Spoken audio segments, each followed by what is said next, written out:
Here's a testimony from somebody about how psychiatry ruined their life.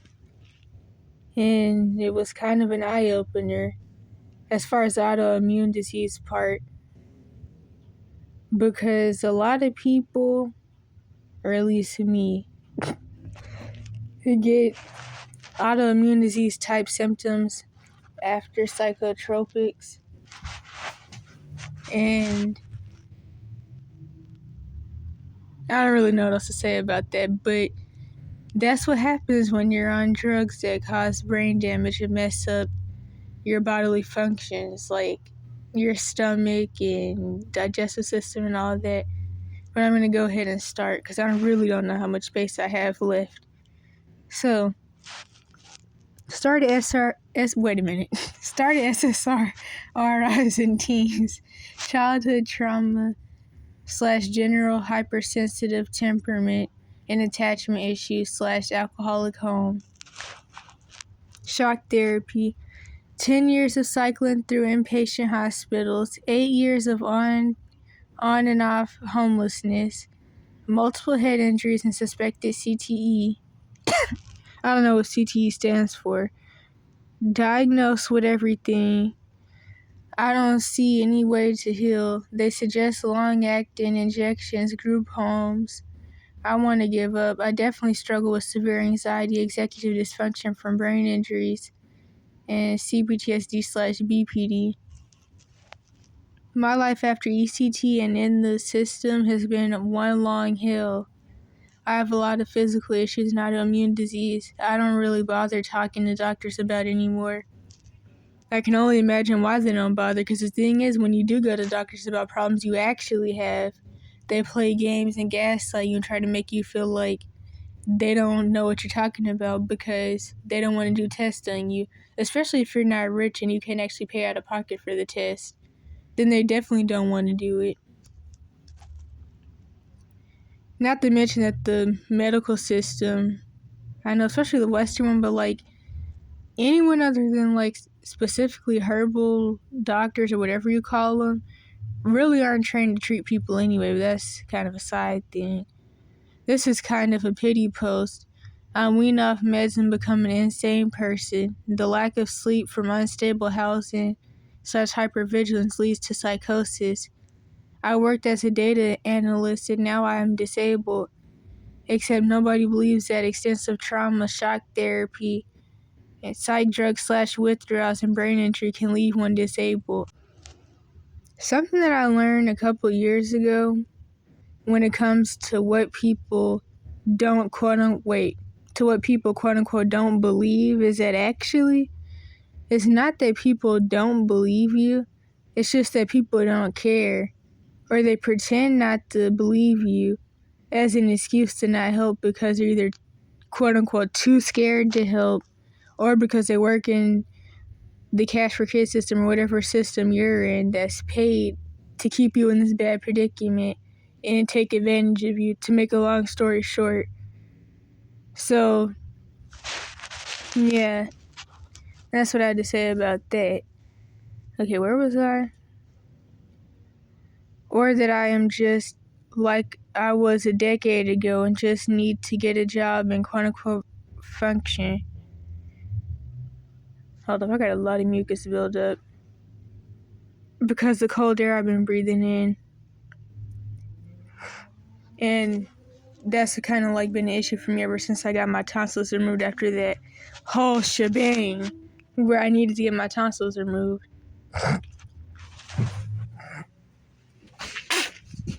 Because I had that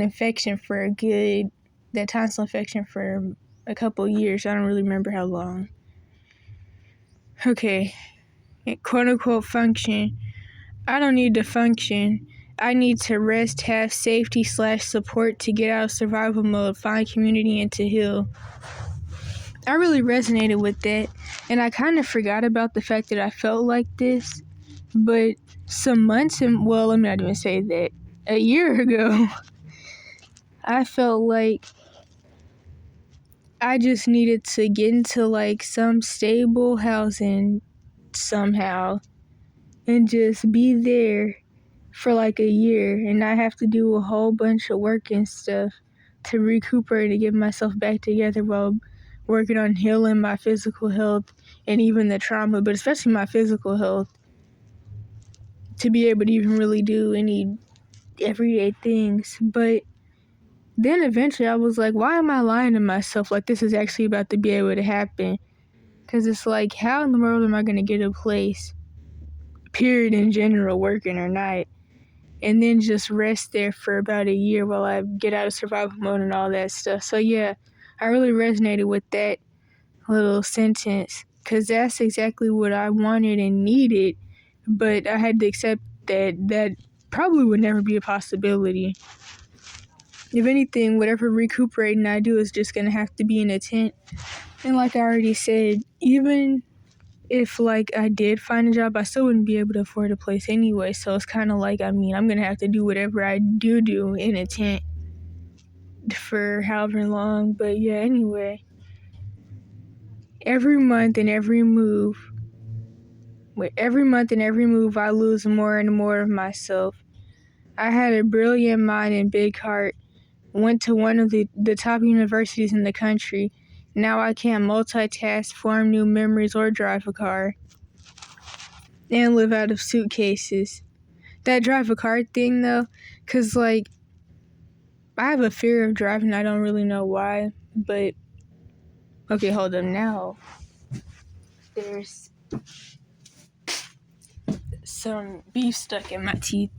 Okay, so I have a fear of driving. I don't really know exactly why, and I don't have a car, obviously, so, like, I mean, I don't really know how to even practice on getting over that fear, but I can't ride a bike anymore either. And the thing about that is, before the whole psychotropic thing happened with all the munch house and stuff when I was 12 to early 14, I used to know how to ride a bike with no hands. After the psychotropics and all the brain damage stuff that they caused, I got really bad motion sickness, and not only could I not ride a bike anymore, but I would even get sick and weird feelings in a car, especially when I was still on the drugs. And I think that some of my driving fears and all that may still have something to do with the psychotropic brain damage. But like I said, I wouldn't even really be able to work on that until I know somebody who would even let me practice driving their car or whatever, and I don't really know how that would happen. Because the thing is, not only do I not even have the money for driver's classes, but the last thing I would want to do is pay for it and then be taking the driver's test or whatever it is, and I'm too scared to even start moving. That would be embarrassing. But yeah, the drugs really do that to you. And it's like, honestly, they cause so many extra mental, physical, and neurological problems that I feel like even if somebody was doing what people would consider really bad mentally, the drugs still aren't even worth it because they would cause so many more issues. And of course, at the end of the day, the chemical imbalance thing is a lie, and the drugs don't treat anything, so it's kind of like there's no point all the way around in even putting somebody on those drugs or someone getting on them. Okay, where was I? Brilliant universities. Now I can't. Oh yeah, then the multitask thing. That's something else that I had noticed, because I used to be able to do a lot of things really, but then it's like once the whole drug thing happened, I didn't like things that I used to like anymore. I couldn't really do much of anything. And then of course, some of those issues, especially the motor ones when it comes to riding a bike and all that, was eventually used for my mom to further the whole lies and stuff with the autism label and the other labels. But that's kind of stereotypical, just really most of the stuff that my mom was saying, that the doctors none of the doctors believed her after 2018, especially with the autism thing. But honestly, I really feel like most of the doctors she was going to really didn't know what they were talking about anyway, because something that I found out is that psychiatrists technically aren't even the people that someone is supposed to go to about autism, but now I'm going way somewhere else. But yeah, once I wasn't able to like really do anything anymore because the drugs brain damage, that was used against me even more as proof of like some, I don't know, I guess lower function autism, or maybe it could still have something to do with quote unquote high functioning, even though people who accept the label don't even like the terms low or high functioning. But my mom started using the whole me not being able to ride a bike thing anymore against me, as if there wasn't a point in time where I could ride a bike and do a whole bunch of other things as well. But that's what happens when you're in these types of situations. So anyway, I've been diagnosed with 5 personality disorders, 2 types of bipolar, psychosis, everything. I have severe trauma and brain injury. My brother tried to help me live off the grid, give me tasks to do, and come off meds over time with autoimmune protocol.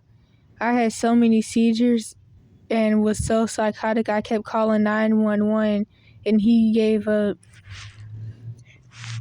What this sounds like, well, not even what this sounds like, what's going on here is the fact that this person has been getting drugged since their childhood for their trauma symptoms, to the point where the drugs, of course, created a chemical imbalance and all the brain damage and physical and neurological problems, but also their brain and their body and all that has become dependent to the psychotropics.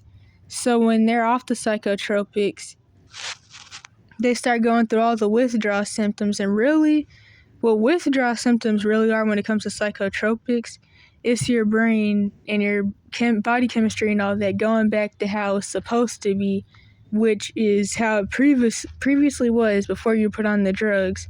So the withdrawal is actually your chemicals going back into place, since psychotropics actually cause a chemical imbalance. And when I say psychotropics, I'm also talking about the benzodiazepines, because people always try to act like ADHD pills and all that aren't psychotropics. Anything that psychiatrists give you in the Cash for Kids system is a psychotropic, but people are always trying to separate them to make themselves feel better, like it's that serious. Then as far as the seizures, the last time I was locked up for like 12 days, after I tried to escape my abuse situation the first time, and all that mess happened. I don't even want to go into that. There was this girl in there who was, it wasn't even a hospital really, but it was honestly kind of like a group home, but she was the facility's favorite, as I like to call it, because basically in the Cash for Kids system, especially the mental health system part, due to the fact that like a parent can just put their abuse victim in these placements, especially the mental health system part, whenever, however many times, depending on what the medical insurance will pay for. And like the staff, there is no check that they have to do to make sure the kid is even a quote unquote harm to themselves or any of that. So since the parent can just throw their kid in mental facilities whenever, there are kids who are thrown in like every other week, which of course this means that they're not getting to go to school, but that's a whole nother story. And so this girl had a really abusive mom who would stab her with pencils and everything. Although one thing that I did like about this facility, which this facility was in Georgia, is that unlike all the other facilities that I had seen, which honestly I really haven't been to many, but even from other people's stories, they never want to call CPS due to the fact that like mental facilities or the mental health system runs on child abuse just like any other branch of the Cash for Kids system, including CPS. But they never want to call CPS, and mental facilities rather play foster care, which is why when I was 12, in the beginning of my Munchausen situation, when I would be in facilities, there'd be kids who'd be brought there by their parents and then left there with bags of all their clothes and stuff. And the parent would be like, I just don't want them anymore. And the mental facility would actually keep the kid, diagnose them with something random that they don't have because that's what they get paid to do, and then drug the kid on a whole bunch of drugs that they don't need, that really nobody needs, and that no one should ever be given under the age of 25 anyway. But yeah, so that's what they usually do. But this facility that I was in this last time, they actually did call CPS a couple times, which was actually called defects in GA, for this girl. But of course, they would never do anything. And the mom even said that she doesn't care and that CPS could take the girl, but defects still wouldn't take her.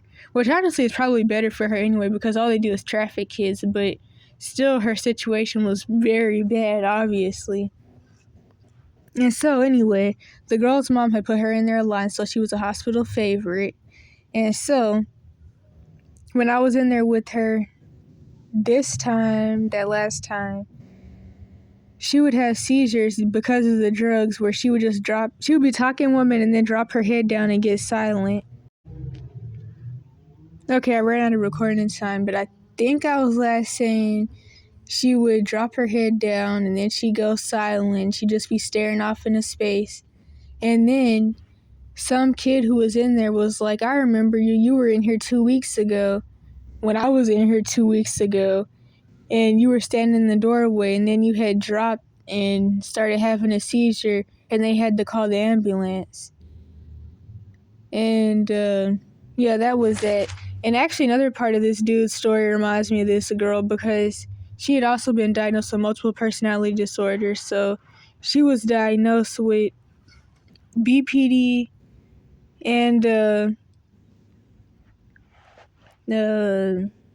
BPD, ASPD, which is antisocial personality disorder, or what else do they call it? Sociopathy or something like that. And then I think schizotypal, or either she said schizoaffective, which honestly I think she said schizoaffective and maybe not schizotypal. But yeah. And that was kind of funny to me though, because the thing is, this is something that I used to say all the time. None of the problems that I ever actually had throughout my life ever mattered, because I actually showed the attachment problems that go along with BPD ever since I was 6, especially in school, but of course nobody ever cared about that, so it was just funny to me, because it's like I never got the BPD label, because of course their goal isn't to diagnose you with anything you actually show symptoms of anyway, especially not when you're under 18 and you're still in the situation that traumatized you and made you mentally ill anyway. But yeah. Do I need meds to be regulated enough in society to be able to then work on trauma? My life is ruined and nobody believes me. Worse, my inner child is screaming for someone to even care. Thank you for reading. I'm supposed to be on Latuda. I knew a girl who was on Latuda. She was 15. That stuff, well, all the drugs are really messing her up, especially her physical health. Latuda, Lamictal. Lamictal is also called lamotrigine. That's one of the ones I was on at 12. Clonopine. I knew a girl in the last place I was in when I tried to leave my abuse situation the first time and got locked up after all the mess with the lady lying, everybody who was trying to help, and then turning me into the police. But I knew a girl in there who was on clonopine, and then this boy he was 8, and he said that he was on clonopine, and basically his relatives, his aunt or something like that, took him off of them because she got custody of him, and the CPS or / foster care system, part of the cash for kids system, did what they usually do, where they gave him all these false mental labels as a toddler and started drugging him and all that, along with the school system, which is also part of the cash for kids system, because of his trauma symptoms from being abused by his family. So like his dad would beat him with what's that? It's some type of fence. where like it has the sharp thing sticking out of it. I think it's called barbed wire or something, or barbed wire, something like that. And so his dad would beat him with that. And his dad had even set him on fire when he was like 5 or 6. So, like, he luckily didn't mess him up like really badly, but he still has burn marks going all the way down one side of his body from his dad setting him on fire. And so, like, his face he had to get surgery, and they had to use skin from like other parts of his body and then sew his face and stuff back together. And the worst thing is, when I was in there, some slow girl who like has that stereotypical blonde persona had the nerve to tell the boy that he looked like Freddy Krueger. And that was just some straight stupid stuff. But yeah. Okay, I realized I didn't even finish reading. So, clonopine, gabapentin, metformin, and birth control. And I'm assuming the birth control... Oh, so this isn't a dude, I guess. But I'm assuming that the birth control was to regulate the symptoms from the hyperprolactinemia side effects from the psychotropics, where due to the chemical imbalance and the brain damage that the psychotropics cause, the hyperprolactinemia messes with your hormones, so it can make kids, women, and even boys and girls and men, all of them, it makes people lactate, and then it can also cause painful periods, bleeding way too much, and periods that last for 30 days. So you can be bleeding really, really badly to where you bleed through all your clothes all day long. You have to change clothes over and over again all day, because I had that like when I was on the drugs at 12. And so then you come on your period whenever, and then after being on your period for 30 days, it could stop for one day and then come back. And also, you could stop having periods completely for like a couple of months and then come back on for 30 days and then be bleeding all day, and then it's really painful and you have a lot of blood clots and stuff. Like, I remember when I was in this one placement, there was this girl who would have like pink blood clots, and they would like be in the shower, and it was terrible. It was really terrible. And then she would tell the staff and all that, but of course they wouldn't do anything, because for one, they always lie about the fact that psychotropics even have side effects. So when you're having the side effects, they either tell you that it's a part of your mental health, like when you're having the tardive dyskinesia and stuff, where it's basically giving you like Tourette's, where you're jumping and jerking every 2 seconds. They may lie to you and tell you that it's just because of your mental health. But then when you're having some other side effects, they may tell you that they just don't know what's happening and stuff like that, or they'll tell you it's anxiety. So yeah, there was this girl, she'd have pink blood clots. I don't know why they were pink, but it was something. Did I finish reading this? Oh, no, I didn't. But yeah, the birth control is supposed to like regulate the chemical imbalance that's being caused by the psychotropics, and probably even how to like mess up your estrogen and testosterone levels. Then switch to Cymbalta or Kimbalta only tomorrow. It's a horror. Anybody here have experience with trazodone? Just got prescribed this for anxiety. So me personally, I was only ever on there for 2 weeks when I got put back on the drugs a little while at 15, because there was a whole bunch of stuff going on where my dad had got really paranoid, and he was like accusing me of weird stuff, even his girlfriend. And like there was even this one situation where I was on Zoom school, and my dad claimed that my teacher wasn't really my teacher, and he was some Asian dude from across the world brainwashing us. And that dude was either Mexican or he was mixed. He was definitely not Asian. Honestly, there weren't even really any Asian people that lived in that area. But, well, not there weren't really, there weren't at all. But yeah, so stuff like that was happening. So then my dad had basically started accusing me of weird stuff, and then he picked back up where our mom had left off with the Munchausen.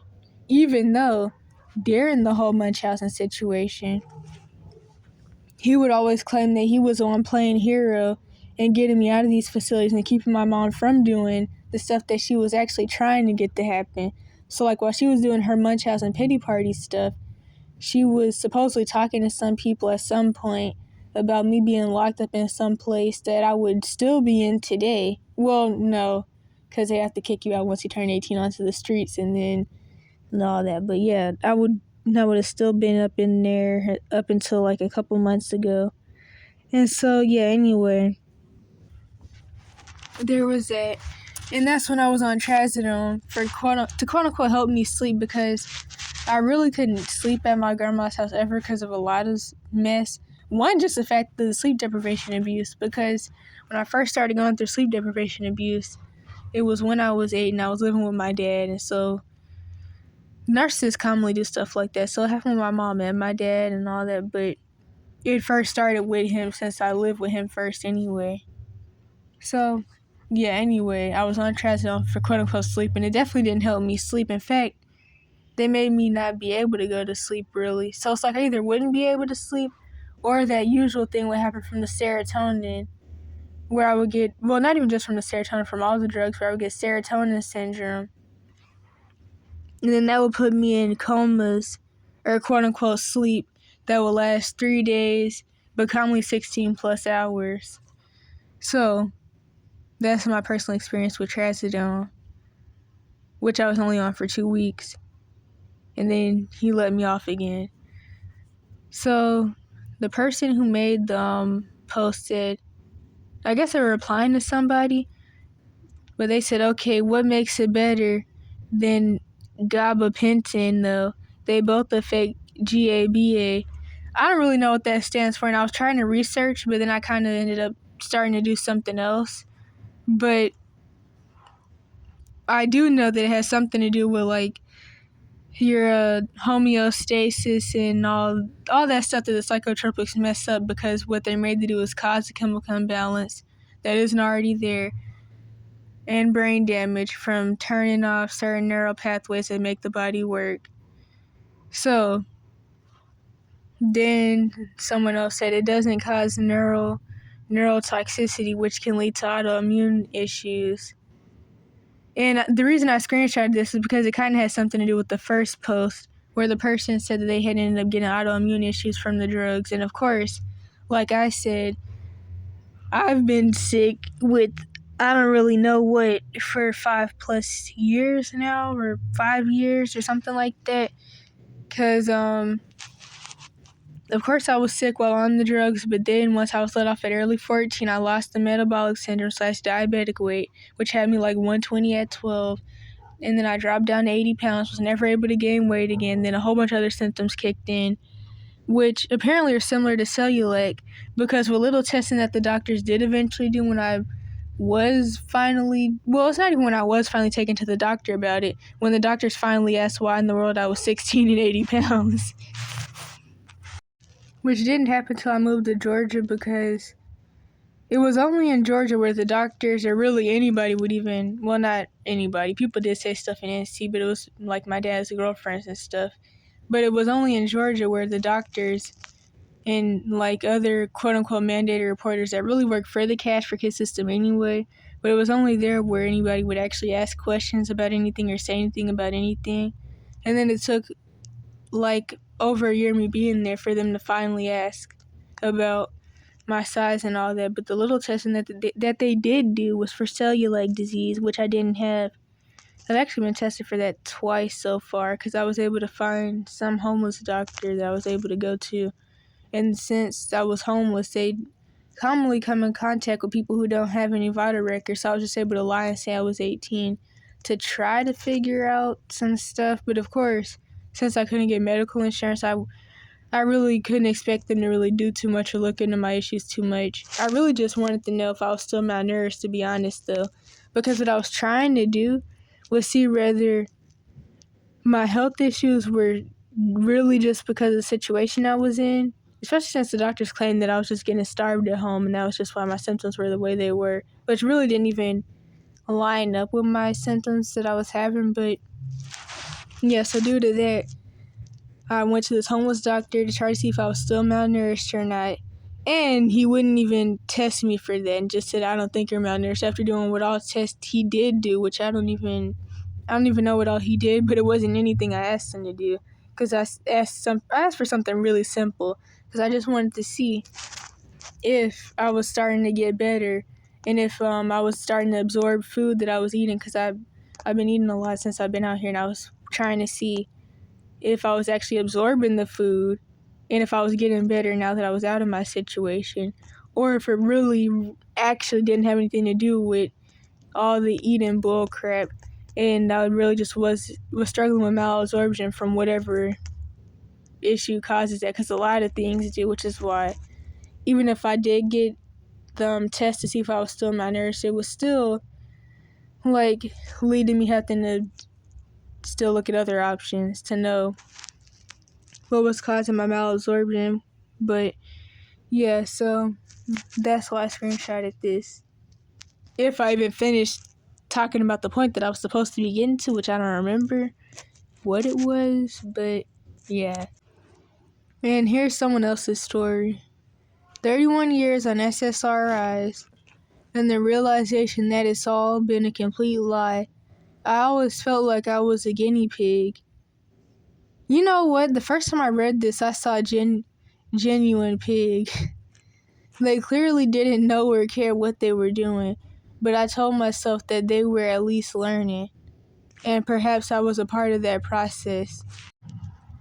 Where was I? Okay, I was told that I just haven't found the right match to my quote-unquote chemistry. I've tried nearly all of them being the drugs. Come to find out, they knew that these drugs really didn't work at all for most people, myself included. I never was going to quote-unquote find the one that works. I've been exploited. We all have. I've seen a lot of stories like this, to be honest, especially since I started getting in support groups off and on at 14 after someone from the Part 1 channel had advised me to. And when I see stories like this, especially now that I'm in the homeless community, so I hear more about people blaming people for having quote unquote mental health issues, and it just makes me think about how people are always saying that people should just quote unquote get help, but really there is no help for jack diddly, honestly. Rather, it doesn't even really matter about your age. It's something that I learned years ago, and don't know what I was about to say, but you gotta help yourself. To make the long story short. And something that I noticed, especially with the homeless community, since I've been in it again anyway, is that even when the person actually just has some type of birth defect type thing, where they have some type of developmental disability, due to the fact that people just love to throw around the crazy and insane and mentally ill label, of course people out here who just have some type of developmental disability, even if it's Down syndrome or something, of course they're just labeled off as crazy and mentally ill too, just like psychiatry / the mental health system would do to them, because of course all of it's seen the same, regardless of people who accept labels and run around using them for a pity party like people in some of the neurodivergent communities do. Regardless of that, all of it's seen the same. You can accept the label, but it's not going to do you any good. So I just wanted to put that out there. But yeah. So when people see people with disabilities and all that in the homeless community, what people say is that they're just being a victim, and the reason that they're out here is because they refuse help. All they have to do is get on meds, and all they have to do is go to a psychiatrist and see a therapist, and then they'll get better, and then they can start working a job like everybody else does. Which, of course, when people start getting to that whole working a job like everybody else does in similar statements, I already know that it really goes back to jealousy, believe it or not, as weird as it is, because people believe that like homeless people have escaped being a slave to the system that everyone else is a slave to and feel like they have no way out of, because people are paying, they're working jobs they hate, living paycheck to paycheck to buy food that they hate that makes them sick, to pay bills for a house they don't like, for a family that they may not want. And so they take out their anger on homeless people, which is honestly really weird, because if anything, you would think that all that anger and feeling like people escape the system that you become a slave to, you would think that they would direct anger like that towards vagabond people or people who are homestead and are living off grid. But instead, all that's thrown on to the homeless people because whatever reason, I guess because homeless people are commonly in people's face, and maybe vagabond and homestead and people aren't. And also, when I go back to like the whole, all they have to do is get help and go see a therapist and get on quote unquote meds and all that, it kind of goes back to a post that I saw a couple years ago, another time I was on Reddit, where someone had a post about the fact that people even think that there are drugs that treat mental illness anyway, even though honestly all the drugs do is cause mental illness and then cause a whole bunch of other extra issues that eventually kill people anyway, and then leads them into depressions and psychoses, if I even said that right, that the person can't come out of. But yeah, so it's like there's that, and then there's also the fact that this system creates severely traumatized, messed up people anyway. So it's like you get messed up in the system, the cash for kids system, especially the mental health system branch, and then you're thrown out of it at 18, or maybe later, but sometimes 18, since they can't really have power over you anymore unless like they've already brainwashed you since you were young into believing that you have all these issues, so you keep going back to them. But other than that, they throw you out at 18, messed up just like the rest of the cash for kids system, and then people are telling you that you need to go back in